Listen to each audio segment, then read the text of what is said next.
Quale sarà il futuro di un'area sopra i 4 ettari nel cuore della città non può non interessare i mestrini. Lo testimonia la Sala Laurenzianum di Piazza Ferretto, gremita per il dibattito promosso dal Comitato Ex Umberto I Bene Comune.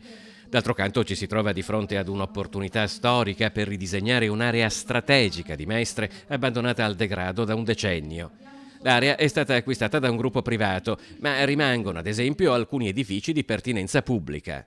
Si ha intenzione di manutenere semplicemente questi edifici che stanno andando in rovina e che hanno anche un valore storico importante perché sono dei primi del Novecento. Abbiamo l'unica area vincolata che è quella della casetta delle suore, vincolata dalla soprintendenza, però anche questi edifici fanno parte di un'epoca che sicuramente va sotto tutela. Ecco. Il nostro problema è avere appunto delle risposte e l'amministrazione comunale in questo momento, il suo silenzio rispetto agli impatti che potrà avere questa apertura anche commerciale è un silenzio molto pesante. La richiesta che arriva dal comitato è di un maggiore coinvolgimento in un dibattito che in fondo riguarda l'intera città e quindi inevitabilmente anche chi ci abita. L'ex CUP, che è ancora in buono stato per esempio e con poco potrebbe essere riutilizzato, potrebbe ospitare un asilo perché ha uno spazio verde fuori ed è